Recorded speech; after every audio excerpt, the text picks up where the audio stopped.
तक पहुंचने का सही रास्ता क्या है, साहिब ज़मान अजीज चश्मे यूसुफ ज़हरा तक पहुंचने का रास्ता क्या है, किस चीज पे काम करने की जरूरत है कि हम मौला तक पहुंचे, आखिर वो कौन कौन से पिलर्स है, वो कौन कौन से चेक पॉइंट्स है, वो कौन कौन सी चीजें कि जिसका आपको ख्याल रखना जरूरी है और वरना बात अधूरी है, वो कौन कौन सी चीजें किस तरीके से मौला तक पहुंचा जाए, कौन सी एक ऐसी इंपॉर्टेंट चीज है कि जो रिवायतों में आई है, हर इमाम ने फरमाया, हर मासूम ने फरमाया कि इस पे काम करो तभी जो है वो तुम अपने मंजिल मकसूद तक पहुंचोगे, आखिर वो कौन सी चीज है, इन सब पे बात करने जा रहे हैं।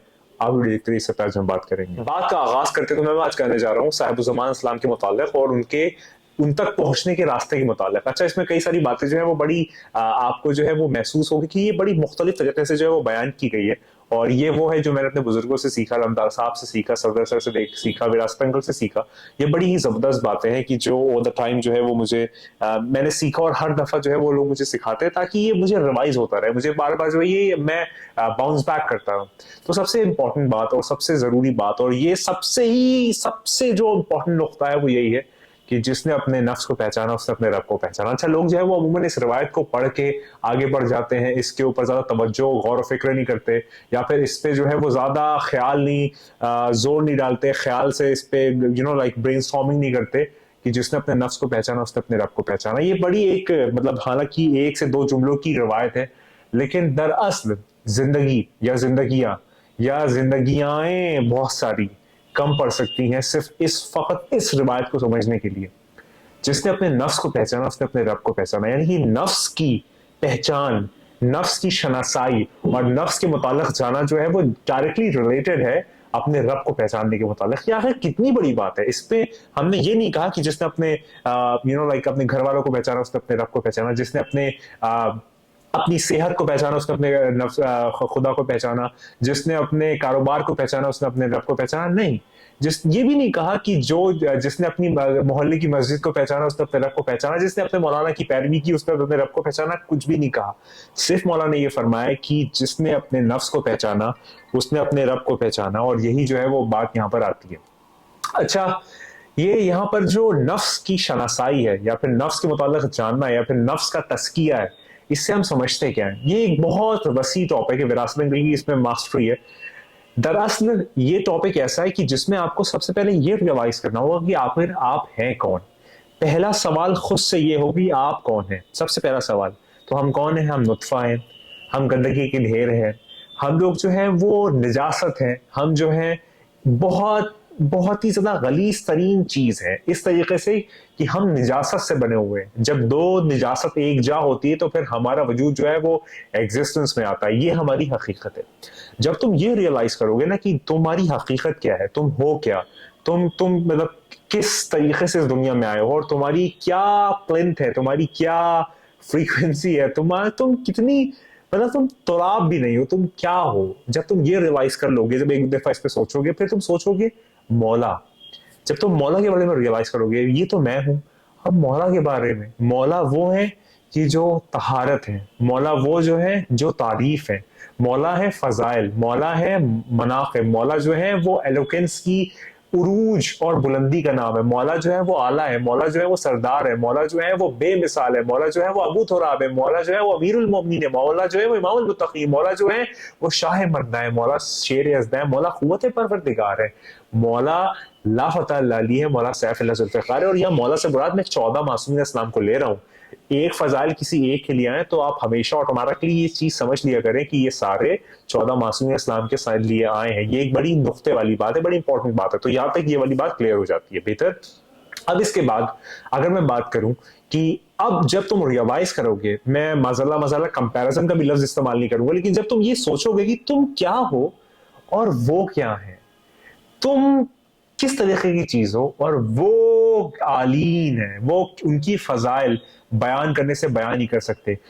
जितनी भी तुम बात करो वो हमेशा जो है वो कम तुम्हें पड़ेगी। मौला का वो मकाम मर्तबा है, मौला सिर्फ खुदा नहीं है, बाकी सबसे जुदा है। मौला खुदा नहीं है, बस मौला को उलूहियत से दूर रखो, बाकी जो दिल में आए कहो, क्योंकि जो तुम जो भी कहोगे, जो भी तुम्हारी प्लिंथ है, जो भी तुम्हारी कैपेसिटी है, जो भी तुम स्टैंडर्ड सेट करते हो, मौला उससे बुलंदतर ही है, क्योंकि मौला के फजाइल तक जो है वो कोई नहीं पहुंच सकता। अमीरुल मोमिनीन फरमाते हैं, रिवायतों का जुमला है कि मेरा जाहिर इमामत है और मेरा बातिन गैब है। तो गैब की शनासाई नहीं हो सकती, गैब को सिर्फ माना जाता है, गैब पे ईमान लाया जाता है, गैब को जाना नहीं जा सकता। ये सिर है, खुदा का सीक्रेट है।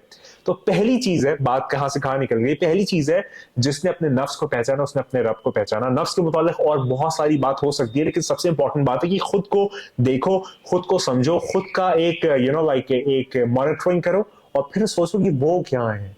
तो इससे तुम्हें मतलब फर्स्ट जो तुम्हें चीज मिलेगी वो औकात, कि तुम्हारी औकात क्या है, पहली चीज। दूसरी चीज पे अब आगे बढ़ते हैं।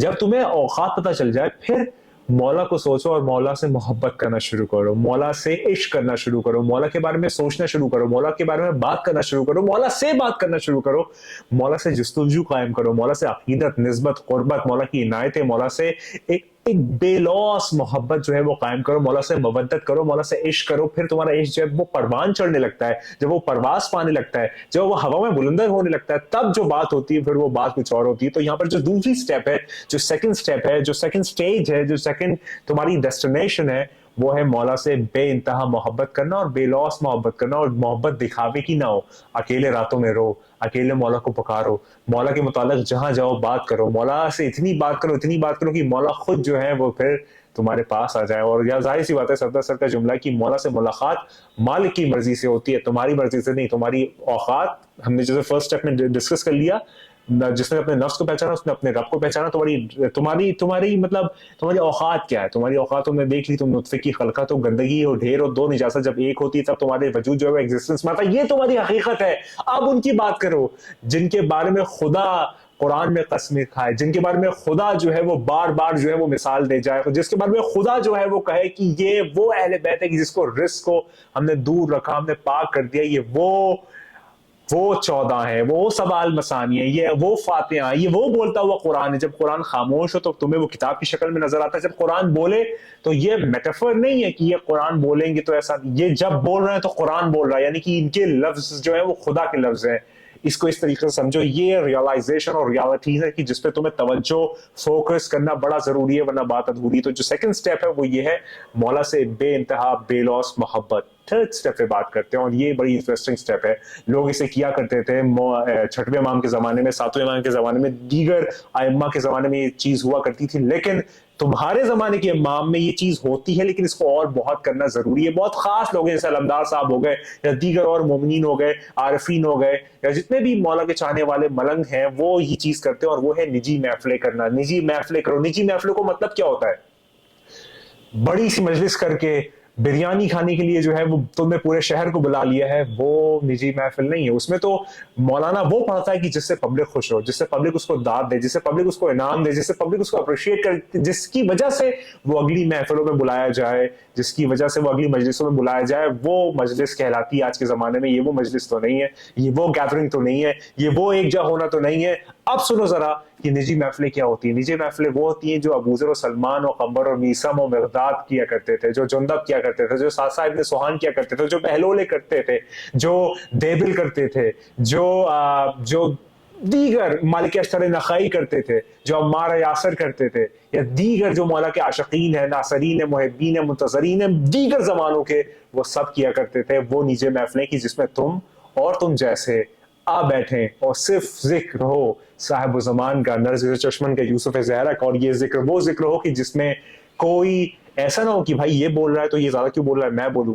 ऐसा ना हो कि मैं कम बोल रहा हूं तो मैं चलो बच के निकल जाता हूं। ऐसा कुछ ना हो। जिसके दिल में जो आए वो बोले, सवालात करे, जवाबात दे, आपस में डिस्कशन करें, मौला के बारे में बात करो। जब ऐसी महफिलें मतलब मुनक्किद होती है, जहां पर ये ऑर्गेनाइज होती है, जहां पर ये की जाती हैं, वहां मैं गारंटी देता हूं, मैंने कभी देखा तो नहीं है लेकिन फरिश्ते जरूर आते हैं, 100% आता है। क्योंकि जिसका जिक्र हो रहा है वो वजह है खलकत दुनिया, दो आलम दो जहान, और जितने बर आजम और आसमान है, और जितने भी समंदरान है, और जितने भी कहकशान है, और जितने भी आसमान है, और सब की बुनियाद जो है, उन सब की वजह जो है, उन सब का रीजन जो है, तुम उसका जिक्र कर रहे हो। तो जब उसका जिक्र करोगे तो उसके बनने वाले, जो उससे बने हैं, जो उसको मानते हैं, जो उसकी तस्बीह करते हैं, जो उसके बारे में सोचते हैं, समझते हैं, जो हमेशा उसकी हमद व सना करते हैं, वो कैसे गैदर ना हो। तो अपने आप जो है वो सारे फरिश्तों की महफिल जो है वो आके तुम्हारे सामने जम जाएगी और आसपास जो है वो तुम्हारी फजाइल सुनने लगेगी। ये गारंटी है, ये मैंडेटरी है, ऑब्लिगेटरी है,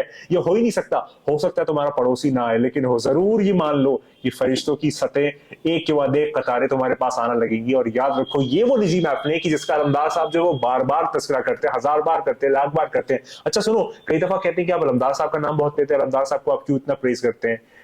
ये एक बड़ी समझने वाली बात है। अलमदार साहब से मोहब्बत, उनसियत, निस्बत ऐसा नहीं है कि बाहैसियत इंसान उनको मजल्ला मैं कुछ मुख्तलिफ कह रहा हूं, नहीं, वो हम जैसे ही है।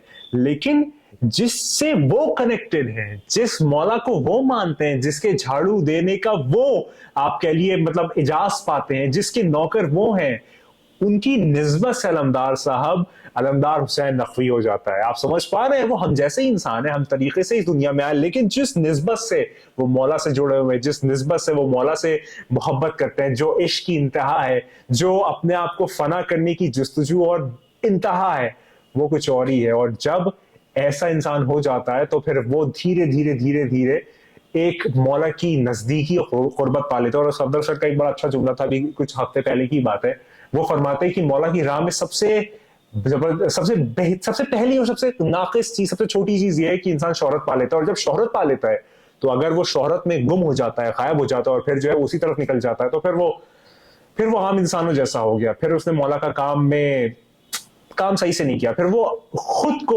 खुद का बुत जो है उसने बना लिया अपने दिल में, उसने अपना खुद का बुत फिर से बना लिया। मैंडेटरी, ऑब्लिगेटरी और वाजिबात ये है कि जैसे ही तुम्हें कुछ कहे अपने आप को गिराओ, अपने आप को घटिया साबित करो, अपने आप को एकदम हकीकत तरीके दिखाओ।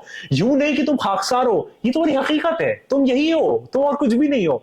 और फिर अपने मौला के बारे में बताओ। और जब तुम ये करोगे तो तुम्हारी बात होगी, तुम्हारी परवास होगी, तुम्हारे जज्बात, महसूसात, अंदाज, ये अलग ही एक अलग ही सफर है, ये इश्क का सफर है। और इसमें अलमदार साहब का जुमला है कि जब खून जिगर जो है वो ईंधन बनकर जलता है तो फिर वो जो चिराग मोहब्बत है वो दिल में रोशन होता है और फिर बात ही और हो जाती है। यकीन मानिए इमाम जाफर सादिक इस्लाम फरमाते हैं कि अगर हमारे दुश्मनों में घिर गए और सालों की बारिश हो जाए तो अपनी जहालत से परेशान ना होना, आंखें बंद करना, हम 14 तेरी आवाज बनकर बोलेंगे। तो ये मैं स्क्रिप्ट याद करके नहीं बोल रहा हूँ, ये मैं यार रट के नहीं आया हूँ, ये फकत मेरे मौला का कमाल है कि अल्फाज की अदायगी जो है वो होती चली जाती है और जिस तक पहुंचना है वो पैगाम कहीं ना कहीं किसी तरीके से पहुंच जाएगा।